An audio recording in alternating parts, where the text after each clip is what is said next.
찬양 감사합니다. 하나님께서 영광을 받아 주셨을 줄 믿습니다. 성경 말씀입니다. 사무엘하 19장 40절부터 43절입니다. 사무엘하 19장 40절부터 43절 말씀.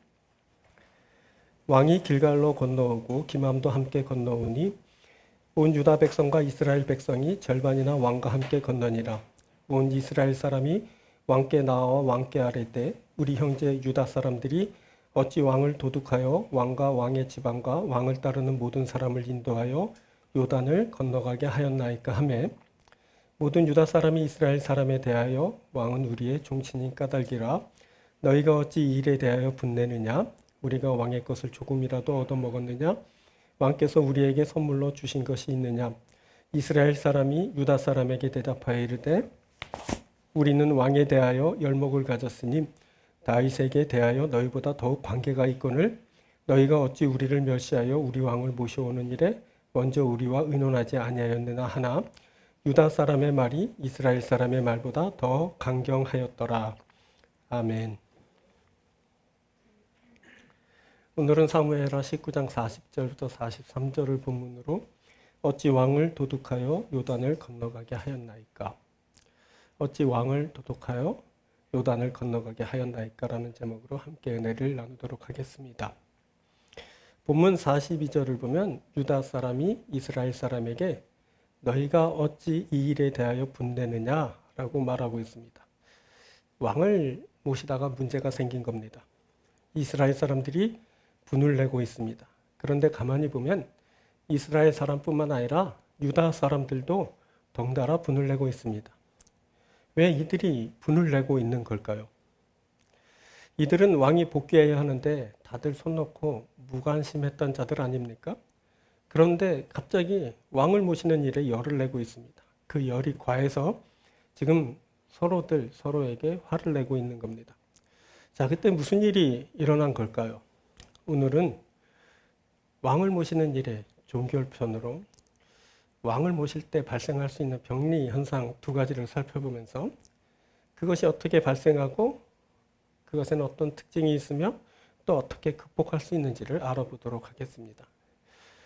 이 말씀을 나눌 때 오늘 헌신하며 예배하는 임원들에게 아주 특별한 은총이 함께하게 되길 바랍니다.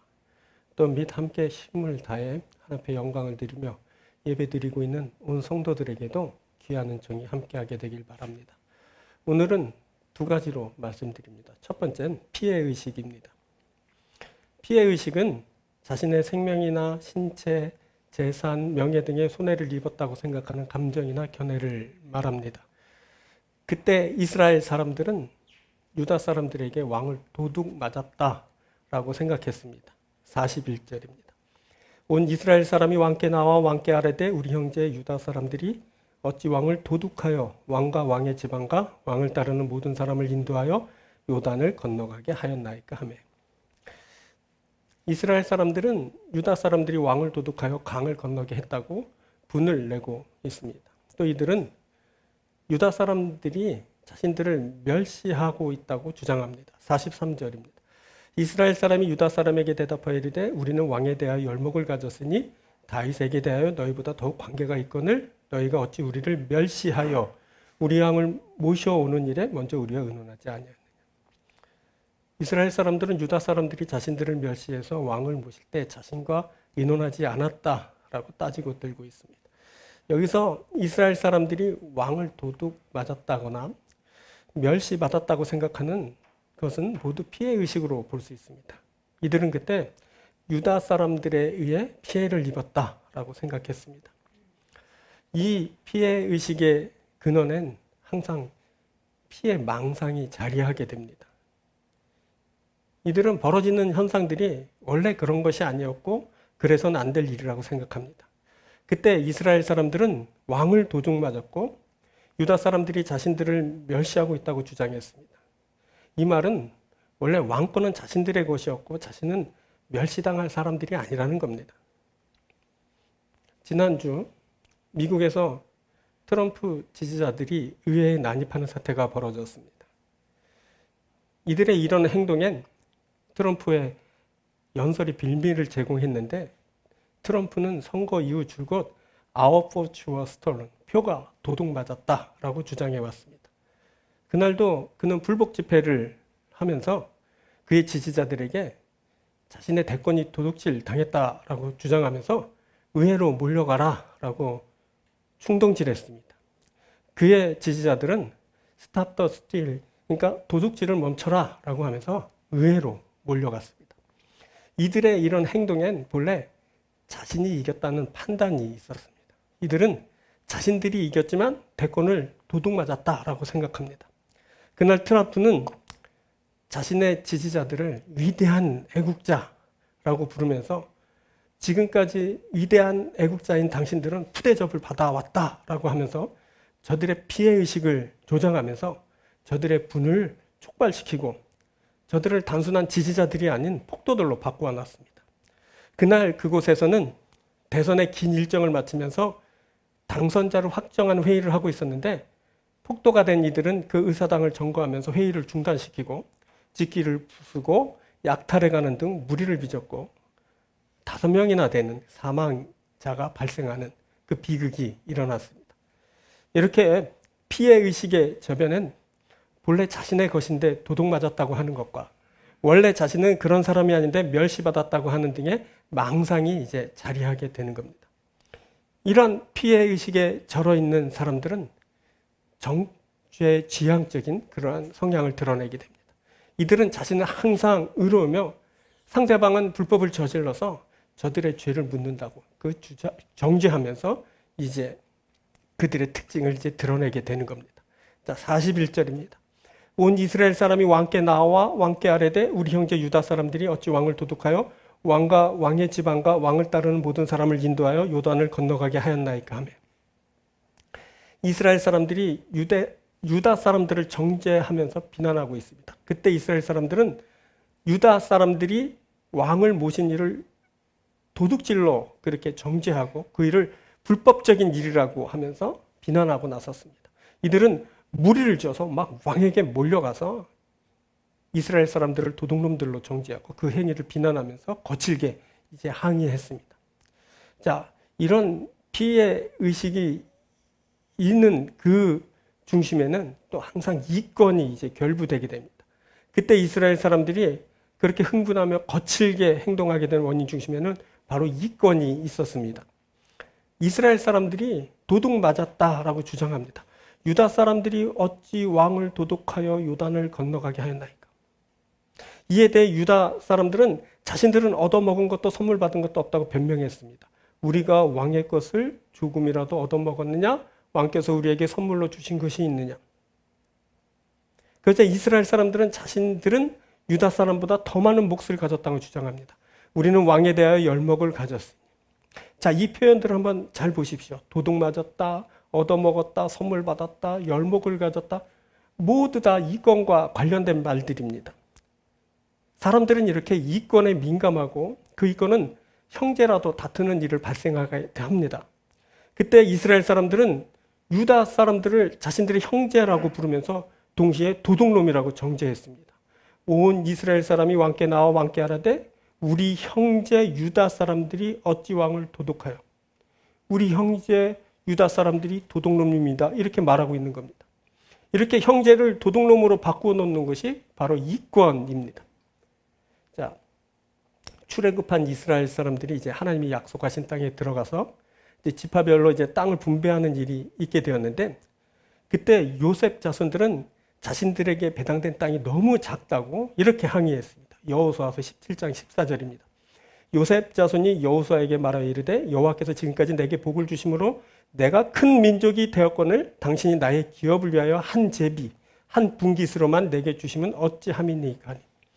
자신들이 큰 민족이므로 큰 것을 받아야 한다는 주장입니다. 아직도 그때 땅을 분배받지 못한 지파가 7이나 있었지만 이들은 먼저 자신들이 제일 큰 땅을 차지해야 한다고 강하게 항의하였습니다. 자, 땅을 얻는 일에 이권을 챙기는 일엔 형제고 뭐고 없는 겁니다. 무조건 자신들이 크니까 크게 가져야 한다고 합니다. 이렇게 이권은 큰 사람도 작게 만들고 위대한 사람도 보잘것없게 만들어 놓습니다. 그리고 결정적으로 피해의식은 왕을 모시는 일을 저해시킵니다. 이 말이 왜 중요하냐면 이것은 우리 왕, 우리 하나님을 모실 때도 해당되는 말이기 때문에 그렇습니다. 자, 한번 보십시오. 그때 왕을 모셔야 할 때 이스라엘 사람들은 논쟁만 하다가 시간을 허비했습니다. 그 이전엔 왕을 모실 생각을 하지도 않고 있었습니다. 이들은 왕의 종친이 아니라는 사실 때문에 피해의식에 절어 있었고 늘 손해를 본다는 생각 때문에 반란까지 일으켰습니다. 알고 보면 이들이 반란을 일으킨 사람들입니다. 그 반란 역시 피해의식 때문에 발생한 일이었습니다. 이들은 늘 종친인 그 유다 사람들에게 밀리고 뒤처진다고 생각했습니다. 그런데 그때 왕의 아들 압살롬이 나타나서 그 서러운 자신들의 마음을 만져주고 자신들에게 이권을 챙겨준다고 약속했습니다. 반란이 그렇게 시작된 겁니다. 보니 이스라엘 지파 사람들이 도둑놈들입니다. 저들이 왕권을 도둑질했었습니다. 그 도둑놈들이 지금 왕 앞에 나와서 나와 자신들이 도둑질 당했다고 유다 지파 사람들 정죄하고 비난하고 난리도 아닙니다. 이 이스라엘 사람들은 피해의식에 쩔어서 반역을 꾀하느라고 정죄하고 비난하느라고 그 자신의 이권을 챙기느라고 왕은 안중에도 없었습니다. 자, 이스라엘 사람들은 그 후에 세바라는 그 불량배가 반란을 일으키게 되는데 또 그 반란에 참여하게 됩니다. 재차 반역자들이 되는 겁니다. 그때 세바는 분깃과 유산을 들먹이며 이스라엘 사람들을 회유했습니다. 한번 볼까요? 20장 1, 2절입니다. 마침 거기에 불량배 하나가 있으니 그의 이름은 세바인데 베냐민 사람 비그리의 아들이었더라. 그가 나팔을 불며 이르되 우리는 다윗과 나눌 분깃이 없으며 이새의 아들에게서 받을 유산이 우리에게 없도다. 이스라엘아 각각 장막으로 돌아가라 하매 이에 온 이스라엘 사람들이 다윗 따르기를 그치고 올라가 비그리 아들 세바를 따르나 유다 사람들은 그들의 왕과 앞에 요단에서 예루살렘까지 따르라. 이스라엘은 분깃, 유산, 즉 이권을 따라 또다시 왕을 반역했습니다. 그때는 어이없게도 그 깡패 같은 불량배를 따르는 일을 하였습니다. 자, 이 모든 일들은 보면 피해의식이 조장한 그런 결과들입니다. 피해의식은 왕을 모실 수 없게 합니다. 우리가 우리 왕 하나님을 모실 때도 마찬가지입니다. 피해의식에 절어 있으면 피해 망상에 사로잡히고 정죄하고 비난하다가 무리를 빚게 되고 이권에 목매다가 반역의 세력이 되고 마는 겁니다. 이 피해의식을 어떻게 할까요?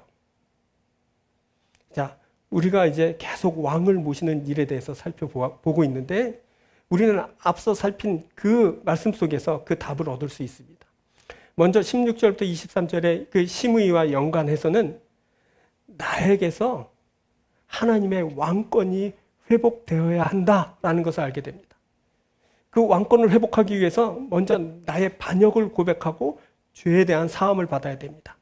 그리고 하나님을 나의 진정한 왕으로 모셔야 됩니다. 그러면 나는 그때 하나님의 온전한 백성이 되고 그리고 그의 나라가 되게 됩니다. 하나님의 백성이 되고 나라가 되는 곳엔 피해의식이 자리할 수 없게 되는 겁니다. 또 24절부터 30절의 무비보셋과 관련하여선 왕이신 하나님에게 모든 것을 맡기는 겁니다. 그럴 때 우리들은 하나님의 미래에 참여하게 되고 하나님의 처분대로 우리가 공평하게 그리고 만족하게 분깃을 얻게 될 것입니다. 공평한 곳에 피해의식이 자리할 수 없습니다. 하나님은 당신의 그 의의대로 옳게 우리에게 나눠주실 겁니다. 피해의식이 다 사라지게 되는 겁니다. 또 지난주 나는 31절부터 39절의 그 바르실레처럼 우리의 날이 유한함을 인식하고 그 날들을 소중히 여기며 가치 있는 삶을 살아야 되는 겁니다. 또 하나님으로부터 갚을 수 없는 귀한 은혜를 입은 것을 인식하고 그 은혜에 감사하는 삶을 사는 겁니다. 그리고 계속 우리들에게 일어나는 사명을 계속 이어가기 위해서 그리고 사람을 얻고 그리고 사람을 세우는 일에 열심을 내야 됩니다. 이렇게 사명하고 감사하는 그 삶에는 피해의식이 자리할 수 없게 됩니다. 이런 그러니까 우리가 계속 시므이와 관련해서 무비보셋과 관련해서 바르실레과 관련해서 그리고 왕에 복귀하는 시점에서 왕을 모시는 다시 모셔드리는 일을 나누고 있는데 우리들이 그 가운데서 우리들의 신앙을 다시 재점검하고 그리고 우리를 새롭게 하는 일이 있어야 됩니다. 그러면 우리 가운데 피해의식이 있을 수 없게 됩니다. 피해는 내가 피해받았다는 의식입니다. 내가 피해받았다는 감정을 갖게 되는 겁니다. 근데 하나님은 공평하게 의롭게 우리에게 행하여 주실 것이고 그래서 하나님을 바로 세우고 내가 하나님의 올바른 그런 온전한 백성이 되고 그리고 하나님의 일을 하게 되면 우리 가운데 그 모든 피해의식이 사라지게 되는 겁니다. 사랑하는 여러분, 우리는 우리에게 있는 피해의식을 다 떨쳐버리고 주께 영광을 돌리게 될 겁니다. 주께 영광을 돌리고 주께서 주시는 축복과 영광을 얻을 겁니다. 우리는 왕이신 하나님과 함께 영원히 살게 될 겁니다. 사랑하는 여러분, 혹시 혹여나 조금이라도 어떤 피해의식이 있다면 오늘 이 시간에 다 떨쳐버리시길 바랍니다. 하나님을 온전히 세우고 여러분들을 온전히 세우고 그리고 여러분에게 있는 귀한 가치를 발견하고 귀한 사역을 하면서 하나님 앞에 큰 영광을 돌리며 피해의식을 넘어서서 하나님 앞에 큰 영광 드리는 여러분의 삶이 되길 주의 이름으로 축원드립니다. 두 번째는 특권의식입니다. 특권의식은 말 그대로 특별한 지위나 권리를 누리고자 하는 태도를 말합니다. 그때 유다 지파 사람들은 이스라엘 지파 사람들에 대해 자신들이 특별함을 가지고 있다라고 생각했습니다. 42절입니다. 모든 유다 사람이 이스라엘 사람에게 대답하되 왕은 우리의 종친인 까닭이라. 너희가 어찌 일에 대하여 분내느냐? 우리가 왕의 것을 조금이라도 얻어먹었느냐? 왕께서 우리에게 선물로 주신 것이 있느냐? 유다 사람들은 자신들이 왕의 종친임을 들먹이면서 자신들이 왕을 모실 특별한 권리라도 있느냐 떠들어댔습니다. 이 유다 사람들은 자신들이 우월하다고 생각한 나머지 이스라엘 사람들을 멸시했습니다. 자, 43절 봅니다. 이스라엘 사람이 유다 사람에게 대답하여 이르되 우리는 왕에 대하여 열목을 가졌으니 다윗에게 대하여 너희보다 더욱 관계가 있거늘 너희가 어찌 우리를 멸시하여 우리 왕을 모셔오는 일에 먼저 우리와 의논하지 아니하느냐. 하나 유다 사람의 말이 이스라엘 사람의 말보다 더 강경하였더라. 여기서 우리를 멸시하여 라고 이스라엘 사람들이 말하고 있는데 멸시했다는 말은 지금 이스라엘 지파 사람들의 주장이기도 하지만 실제로도 유다 사람들은 이스라엘 지파 사람들을 멸시했습니다. 이들은 왕을 모실 때 이스라엘 사람들과 의논하지 않았습니다. 그리고 자기들이 독자적으로 그 일을 자기 마음대로 진행했습니다. 이스라엘 지파 사람들이 자신들의 목이 열목으로 너희들보다 더 크다라고 언급하면서 왕에 대해서 더 큰 권리가 있다라는 것을 주장했는데 그때도 유다 지파 사람들은 자신들의 주장을 굽히지 않고 아주 강경하게 입장을 고수했습니다. 유다 사람의 말이 이스라엘 사람의 말보다 더 강경하였더라. 이들 유다 지파 사람들은 자신들의 우월함, 특별함, 즉 특권의식을 강조하면서 이스라엘 지파 사람들을 계속 멸시했습니다. 왕을 모시는데 저들과 의논하지 않았고 저들의 의의 제기에도 눈 하나 깜짝하지 않고 머리를 꼿꼿하게 지켜들었습니다. 앞서 잠깐 말씀드린 그 의회에 난입한 트럼프의 지지자들 역시 이런 우월의식, 특권의식 가진 사람들입니다. 저들은 미국에서 주를 이제 형성하고 있는 주로 백인들로 구성되어 있는데 이들은 자기들이 특별하다라고 생각하고 그 특권의식을 가지고 살고 있는 사람들입니다. 결국 이들은 특별한 것 때문에 무리를 빚게 되는데 그중 가장 대표적인 것이 차별입니다. 인종차별을 조장하는 그런 세력들이 되고 말았습니다. 자, 특권의식의 문제점은 바로 이겁니다. 차별을 조장한다. 그때 이스라엘 사람들이 그렇게 흥분하여 거칠게 항의하고 있는 것은 바로 이 특권이 차별을 낳고 있었기 때문에 그렇습니다. 이스라엘 사람들은 유다 사람들이 왕과 그 집안 따르는 모든 사람을 독점하여 인도하였던 문제를 제기했습니다. 유다 사람들이 어찌 왕을 도둑하여 왕과 왕의 집안과 왕을 따르는 모든 사람을 인도하여 요단을 건너가게 하였나이까. 이에 대해 유다 사람들은 자신들이 종친이라 그리한 것이라고 받아쳤습니다. 모든 유다 사람이 이스라엘 사람에게 대답하되 왕은 우리의 종친인 까닭이라. 그러자 이스라엘 사람들은 자신들이 유다 사람보다 더 많은 열목을 가진 것을 말하면서 왕을 모시는 일에 의논치 않은 것에 대해 막 따지고 들었습니다. 이스라엘 사람이 유다 사람에게 대답하여 이르되 우리는 왕에 대해 열목을 가졌으니 다윗에게 대해 너희보다 더욱 관계가 있거늘 너희가 어찌 우리를 멸시하여 우리 왕을 모셔오는 일에 먼저 우리와 의논하지 아니하느냐. 여기 이 표현들을 한번 잘 보십시오. 왕을 도둑하여 모든 사람을 인도하여 또 우리의 종치진 까닭이라 또 먼저 우리와 의논하지 아니하느냐. 인도하였다는 말이나 종친이라는 말이나 우리가 의논하지 않았다는 이 말들 모두 차별과 관련된 그런 말들입니다. 유다 사람들은 그때 도둑하듯이 독점적으로 왕과 모든 사람을 인도하여 강을 건너게 했고 따지고 드는 이스라엘 사람들에겐 우리가 종친인 까닭이라 라고 하면서 저들과 차별의 선을 그었고 저들과 의논치 않고 모든 일을 진행했습니다. 결국 이들 유다 사람들은 특권 의식을 가지고 차별을 조장하고 도둑처럼 혼자 왕을 모시는 일을 독점했습니다. 자, 앞서 우리가 살펴보았던 이스라엘이 약속의 땅에 들어가 땅을 분배받은 그 일을 살펴볼 때 그때 요셉 자손들은 하나님이 자신들에게 특별하게 큰 복을 주셨다라고 하면서 이렇게 말했습니다. 다시 한번 볼까요? 여호수아 7장 14절입니다. 요셉 자손이 여호수아에게 말하여 이르되 여호와께서 지금까지 내게 복을 주심으로 내가 큰 민족이 되었거늘 당신이 나의 기업을 위하여 한 제비 한 분깃으로만 내게 주시면 어찌미니까. 자신들이 큰 복을 받은 아주 특별한 민족이라는 겁니다. 그래서 다른 지파와 차별해서 더 큰 땅을 받아야 한다는 주장입니다. 그때 여호수아는 저들의 말을 인정하면서 이렇게 대답해 주었습니다. 바로 다음 절 15절입니다. 여호수아가 그들에게 이르되 내가 큰 민족이 되므로 에브라임 산지가 내게 너무 좁을진데 브리스 족속과 르바임 족속과 땅 삼류에 올라가서 스스로 개척하라 하니. 속이 뻥 뚫리는 사이다 같은 대답입니다. 너는 크니 능력도 클 테고 그러니 너는 그 좁은 땅에 매이지 말고 스스로 개척하여 넓은 땅을 소유하라라는 말입니다. 이 말을 들은 요셉 자손들은 저들은 철병거까지 가진 강한 자들인데 하고 막 난색을 표하게 되었습니다. 그러자 여호수아는 다시 이렇게 말했습니다. 17절부터입니다.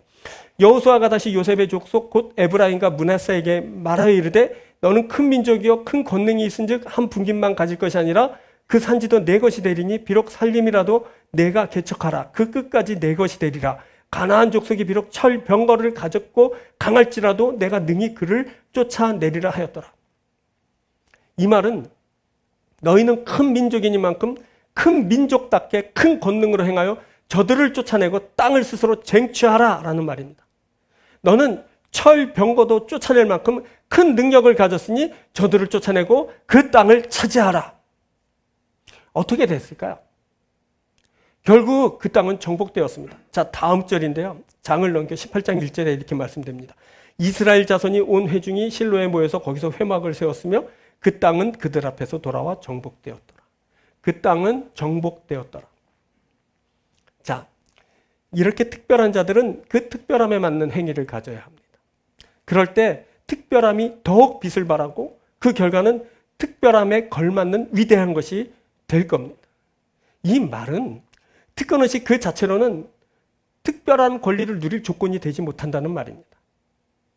특권이 그에 합당한 행위를 상실하고 혈연 같은 기본적인 요소만 가질 때 이는 분명히 차별로 비춰질 것이고 만인의 지탄을 받는 갑질 같은 병폐를 낳게 될 거라는 말입니다.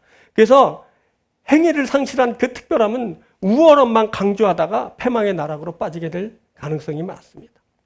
그때 유다 사람들은 이 특권의식을 가지고도 왕을 모실 생각을 하지 않았었습니다. 그래서 왕이 친히 자존심 상하게 왜 너희는 내 형제요 골육이면서 왕을 도로 모셔올 생각을 하지 않는 거야? 라고 하면서 제사장을 보내서 왕을 모셔가라고 체근해야 했습니다. 그때 오히려 반역자인 이스라엘 사람들이 막 논쟁까지 해대면서 왕을 모셔야 하지 않겠냐고 막 열을 냈고 그제야 유다 사람들이 허겁지겁 뒤늦게 왕을 모시게 된 겁니다. 종친이 이럽니까? 특권만 주장하고 그에 걸맞는 행위는 없었습니다. 그러니 막 차별이란 말이 나오고 도둑놈 소리를 듣게 된 겁니다. 이들은 왕을 도둑하였다는 말 외에도 특혜나 선물을 받은 것이 아니냐는 의심을 받았고 이에 대해 구구절절 변명을 해야 했습니다. 또 종친이 왕을 모시는 마땅한 일을 하고도 반역자들에게 자신들을 멸시했다고 의논하지 않았다고 비난을 받아야 했습니다. 이 모든 것은 특권의식은 그 자체만으로는 특별한 권리를 누릴 조건이 되지 못한다는 것을 말해줍니다. 특권이 되려면 그에 합당한 행위를 동반하여야만 합니다. 이것은 왕을 모시는 일에 그대로 적용됩니다. 왕은 특권으로 모시는 것이 아닙니다. 왕은 특권에 맞는 행위를 통해서 모셔지는 겁니다. 이들 유다 사람들은 후에 세바의 반란이 있게 될 때 왕을 떠나지 않고 끝까지 왕을 따르게 됩니다. 한번 볼까요? 20장 1, 2절입니다. 마침 거기에 불량배 하나가 있으니 그의 이름은 세바인데 베냐민 사람 비그리의 아들이었더라. 그가 나팔을 불며 이르되 우리는 다윗과 나를 분깃이 없으며 이새의 아들에게서 받을 유산이 우리에게 없도다. 이스라엘아 각각 장막으로 돌아가라 하며 이에 온 이스라엘 사람들이 다윗 따르기를 그치고 올라가 비그리의 아들 세바를 따르나 유다 사람들은 그들의 왕과 합하여 요단에서 예루살렘까지 따르니라. 이에 온 이스라엘 사람들이 다윗 따르기를 그치고 올라가 비그리의 아들 세바를 따르나 유다 사람들은 그들의 왕과 합하여 요단에서 예루살렘까지 따르니라. 그때 이스라엘 사람들은 또 반역해서 그 반역자 세바를 따랐지만 유다 사람들은 왕을 떠나지 않고 예루살렘까지 왕을 수행해서 왕을 이제 따라갔습니다. 바로 이것이 특권의식에 맞는 합당한 행위입니다. 이들은 종친으로서의 책임감을 가지고 그의 합당한 행위로 왕과 함께 했습니다. 그래서 이들은 귀에 있을 때 또 다시 자신의 사욕을 따르며 이권을 따라 그 왕을 배신한 이스라엘 사람들과 구별되었고 종친으로서의 마땅한 모습을 이제 갖추어 갔습니다. 여러분, 신앙하는 일도 이와 같습니다. 행위가 없는 특권의식은 차별만 조장하고 차별받는 이들에게 비난의 빌미를 제공하게 됩니다. 홀로 모든 것을 다 받아 누린 도둑놈처럼 되는 겁니다. 이것을 극복하는 길은 특권에 합당한 행위를 갖는 겁니다. 종친이면 종친답게 왕을 제대로 모시는 겁니다. 하나님이 우리를 자녀로 불러주셨는데 자녀라 불러주셨으면 그의 자녀답게 행위를 갖는 겁니다. 백성이라 하셨으면 백성답게 행위를 하는 겁니다. 그때만 우리가 하나님이 축복하시는 특별한 사람이 되는 겁니다. 그제서야 우리는 특권의식을 온전히 누리고 사는 그런 사람이 되는 겁니다. 여러분, 우리가 누굴까요? 우리는 하나님의 사람들입니다. 벌써 하나님의 사람이란 그 말에는 아주 특별함이 담겨 있습니다. 우리는 하나님의 특별한 사람입니다. 그래서 우리에게 뭐가 있어야 될까요? 특별한 사람에게 맞는 특별한 행위가 있어야 되는 겁니다. 우리는 불러주신 그대로에 어울리는 특별한 행위를 갖는 하나님의 사람들입니다. 여러분, 임원 헌신 예배를 드리는데 바로 임원들은 아주 특별한 사람들입니다. 특권을 갖는 사람들입니다. 그 사람들이 어떻게 해야 될까요? 그 특별함, 그 특권에 맞는 행위를 가져야 됩니다. 그럴 때만 임원들이 특별한 사람들입니다. 그냥 임원이란 직함만 갖고 그것만 가지면서 계속 주장만 하고 누리기만 원한다면 그 특별함은 곧 차별이 되고 말 겁니다. 그 차별을 극복하는 길은 특별함에 맞는 특별한 행위를 하는 겁니다. 사랑하는 임원 여러분, 2021년도에 여러분들이 특별한 만큼 특별하게 하나님을 섬기기 바랍니다. 특별한 행위를 통해 모든 특권의식을 마음껏 가지고 누리고 살아가는 여러분들이 되길 축복합니다. 말씀을 맺겠습니다. 자, 보니까 피해의식과 특권의식은 아주 가까운, 나란히 같은 라인에 있는 것을 보게 됩니다. 여러분, 피해의식은 특권의식을 누리지 못할 때 느끼게 되는 감정입니다. 나는 특별하다고 생각했는데 특별함이 빠져나가게 되면 내가 피해를 입었다라고 생각하는 겁니다. 또 특권의식은 피해의식을 극복함으로 누리게 되는 감정입니다. 내가 피해를 받은 것 같았는데 그것이 극복되면서 나는 아주 스페셜한 특별한 사람이 되는 겁니다. 그때 느끼게 되는 것이 바로 특권의식입니다. 그래서 이 피해의식과 특권의식은 동전의 양면 같은 거예요. 그래가지고 순간 뒤집어지면 내가 피해의식을 느끼게 되고 순간 뒤집어질 때 내가 특권의식을 갖게 되는 겁니다. 이것을 우리들이 잘 보고 이해할 수 있게 됩니다. 자, 이 피해의식과 특권의식에 대해 말해주는 예화가 하나 있는데 바로 누가복음서의 선한 사마리아인의 비유입니다. 강도 만난 자를 제사장이 보고 피하여 지나갔습니다. 또 레인이 보고 그도 피하여 지나쳤습니다. 그때 한 사마리아인이 그를 보게 됐는데 이 사마리아인은 그를 불쌍히 여겨 그를 치료해 주었고 주막으로 데리고 가서 돌보아 주었습니다. 그는 또 주인에게 돈을 주면서 계속 돌보아 줄 것을 부탁했고 비용이 더 들면 나중에 자신이 돌아올 때 갚아줄 거라고 약속했습니다. 자, 여기서 제사장이나 레위인은 특권층의 사람들이었지만 그 특권에 맞는 행위를 갖지 못했습니다. 반면에 사마리아인은 피해의식을 가진 사람으로 그냥 지나칠 것으로 예상되었지만 그가 강도 만난 자를 지극정성으로 돌보아 주었습니다. 이 주님의 결론은 선한 행위로 자비를 베푼 사마리아인이 강도 만난 자의 이웃이라는 겁니다. 이 주님의 비유의 말씀에는 특권의식이 사람을 결정하는 주요 요인으로 말해지지 않습니다. 피해의식도 마찬가지입니다. 한 사람을 결정하는 것은 오직 선한 의도에서 나온 선한 행위입니다. 그 사람이 이웃입니다.